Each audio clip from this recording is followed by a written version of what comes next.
Yardım ediyor musun sen?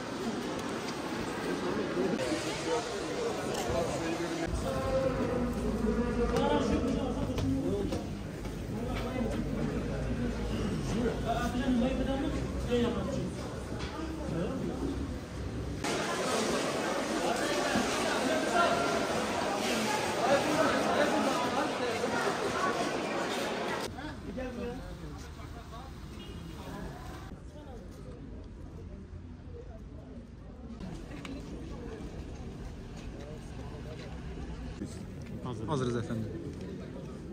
Evet, ülkemizin derin bir yara aldığı depremler silsilesinde vatandaşlarımıza yardımcı olmak için Silopi'de bütün halkımız el ele hep birlikte seferber olmuş vaziyette. Afetin, depremin ilk anından bu yana Silopi'de adeta bir yardımlaşma kampanyası hep birlikte bütün halkın ve toplumun her kesiminin el ele birlikte gönül gönüle mücadelesini izliyoruz. Oradaki kardeşlerimize yardım etmek için. Deprem gecesinin sabahından itibaren Sayın Valimizin talimatlarıyla kriz merkezimizi ilçe kapalı spor salonumuzda oluşturmuş vaziyetteyiz.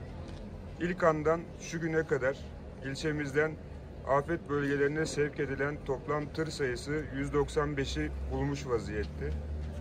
Bunların içerisinde yaklaşık 70 tanesi Irak'tan ülkemize giriş yapıp Silopi Kızılay üzerinden afet bölgelerinde sevk edilen tırlardan oluşuyor. Ve bu yardımlar halen daha devam ediyor. Şunu özellikle belirtmek istiyorum. Hem kendi personelimiz gönüllü olarak buradalar, öğretmenlerimiz, vakıf personelimiz, Kızılay personellerimiz, devlet memurlarımız ve hem de vatandaşlarımızdan gönüllü olarak burada elinden geldiğini yapmak isteyenler ciddi bir seferberlik içerisinde oldular. Biz burada toplumun her kesimiyle adeta acıda birleştik. İnşallah yarınlarda sevinçte de birleşmek nasip olur. Birlikte ağlıyoruz, birlikte gülmek de hepimize nasip olur diye temenni ediyoruz.